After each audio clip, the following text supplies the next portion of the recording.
In Chapter 8, we're looking at general concepts of bonding. So like most topics in first semester AP Chem, there should be things in here that are familiar to you. I'm hoping this isn't the first time that you're hearing about ionic bonds involving a transfer of electrons. We've got the positive cation, who's the electron donor. The negative anion is the electron acceptor. We've talked about the fact that since you do have charged particles in an ionic compound, if you can somehow get those charged particles to move, you can conduct an electric current. Back in Chapter 4, we looked at some solution chemistry, and that would be one option. In solution, the ions separate or dissociate in an ionic compound, so you've got these moving charged ions. The other option would be to take a solid ionic compound and make it molten. Now, a lot of ionic compounds have pretty high melting points, but there are some that we can melt in the lab, and they should conduct an electric current then. Along with ionic compounds, I want to look at this concept of lattice energy. Now, this concept is something that will come easy to you, I promise. It's another vocab term. Lattice energy being the energy released when an ionic solid forms from its gaseous ions. Now, a few things that are important. Number one, when we form a compound, we should have something that's more stable than the original atoms or ions. So energy is released. There's number one. That's important. Energy is released. So lattice energy should have a negative delta H, meaning that it's exothermic. We're going to see a negative delta H value. Energy is released when we form ionic compounds. Most ionic compounds exist in the solid phase, but lattice energy is measured when the solid is formed from its gaseous ions. Now, this may seem kind of goofy. If I think about forming sodium chloride, if I do this, which I've done, and I'll show you the remnants in the inside of the fume hood, it's highly exothermic, and it's actually somewhat dangerous. If you take little chunks of sodium metal, and you got to put them in like a very sturdy container, you can react it with chlorine gas. You do form, solid salt, sodium chloride. You get these little white speckles of solid sodium chloride everywhere. It's highly exothermic, which is one of the reasons why it's kind of dangerous. The other reason why I don't do this very often anymore is the chlorine gas can be, kind of annoying. It's obviously toxic, but it's also not something that I'd want to breathe in on a regular basis. So when you do this in the lab, it seems like we got the solid sodium, that's its elemental state, and then I've got chlorine, which is normally a gas, as an element, and boom, you get this solid sodium chloride. So it seems weird to have sodium in like a gaseous state. So for example, this could be like a sodium ion and a chlorine ion forming solid sodium chloride. We'll talk about that in a minute, but we should know that this lattice energy is measured from the ions in the gaseous state, so we're going to have to deal with that. The equation for lattice energy looks familiar. In the last chapter, we called this Coulomb's force, or like a Coulombic force, or Coulomb's law, and we use this equation in reference to like the attractive force within an atom. We were comparing the distance between the nucleus and the outer of electrons, and then on top, Q was like the charge of the nucleus versus the charge of the electron cloud. Very similar in concept. When we look at this in terms of lattice energy, Q will stand for the ion charges. So again, it's charges of particles, but instead of it being the charge of the nucleus compared to the charge of the electrons, we're comparing the positive charge versus the negative charge. And then R is the distance between the two ion centers, or like the two nuclei. So I could kind of think of it as like, maybe I have a small ion and a larger ion, something kind of like that. Here's R. the distance between the two ion centers. It's measured in nanometers. Don't worry about that so much because you will never need to use this equation to calculate Q, or to calculate lattice energy. We will do calculations with lattice energy, but you won't have to use this specific equation. It's not in the AP packet, so you're not going to use it for calculations. However, I wouldn't completely disregard this equation because, like in the last chapter, we said you can use this to rationalize things like ionization energy. Is there a large distance between the nucleus and the outermost electrons? Or what about the charge of the nucleus versus the charge of the electrons? Is there a greater nuclear charge, which makes there a strong attractive force within the atom? This equation can be used to, again, rationalize the strength of an ionic bond. And again, it kind of tells me at the bottom here, the more energy released when the bond forms, the more energy required to break the bond and separate the ions. That's kind of important.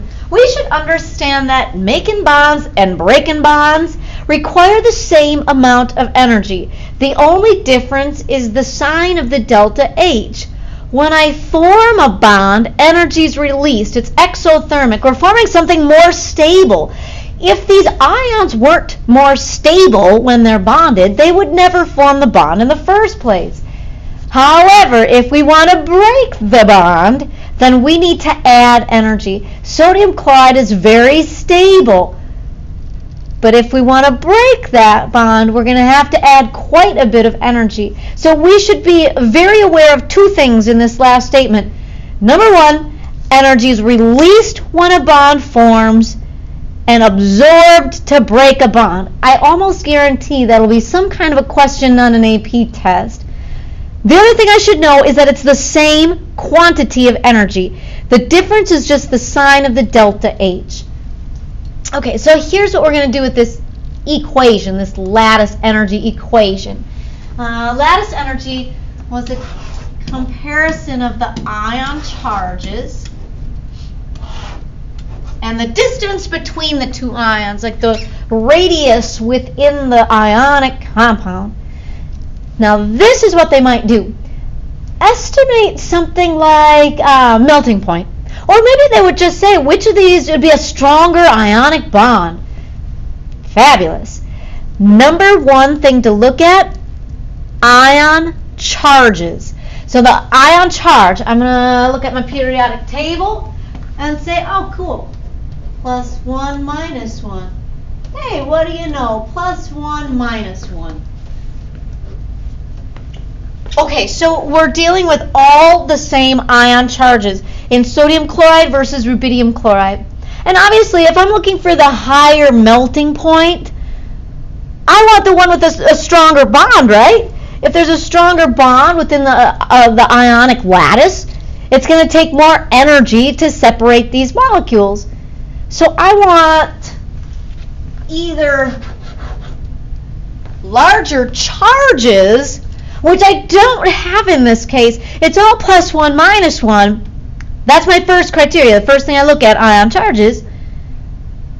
If you have the same charges, then number 2, look at the distance between the ions. And for that, we have to think about the size of these ions, or the radius. So to draw a rough sketch, think about sodium versus rubidium, because they're both bonded with chlorine. Sodium is a relatively small atom, and chlorine, I don't know, we'll just make kind of something like that. Here's sodium, and here's chlorine. So here's my ion distance between the two. But think about rubidium. It's a bigger ion, a bigger atom. Here's rubidium with chlorine. Da-da-da. Okay, so let's say my sketch is decent, I guess. If rubidium is a bigger ion by radius, look at what happens in this equation. Strong ionic bonds.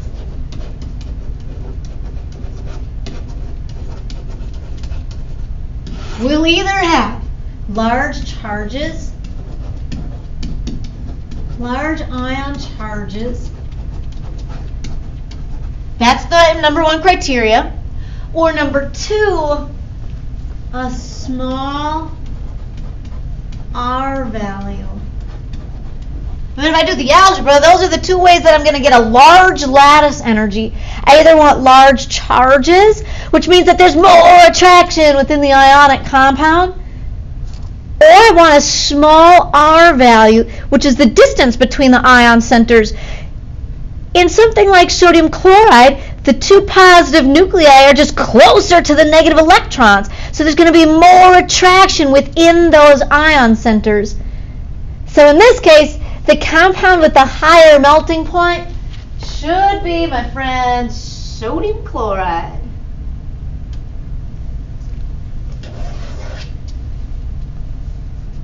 All right, now let's look at the second one.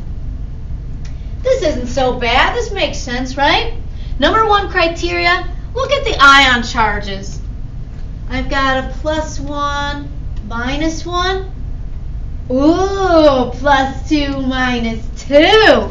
Now, they're not going to give you anything that's totally ambiguous, where you're like, well, I don't know. I mean, these ion charges are larger, but this one has a smaller distance between the two ions. I mean, this would be a good multiple choice kind of question. A, B, C, D, which of the following has the highest melting point? I promise there won't be anything that's so ambiguous that you can't really figure it out by inspection, because you'll not have this equation on the AP packet. They don't expect you to use this equation for a calculation, but they do expect that you can use this equation to rationalize something like ionization energy, or in this case, lattice energy, the attraction within an ionic compound. So with this second one, the winner is automatically the one with the higher charges, the magnesium oxide. So again, cute little equation, huh? You can use this in a couple different areas, whether we're talking about attraction within an atom between positive nuclei and negative electrons, or you can use this equation when you're talking about attraction within an ionic lattice or an ionic crystal structure, where we're looking at the charges of the two ions versus the distance between the two ions related to the size or the radius of the ions.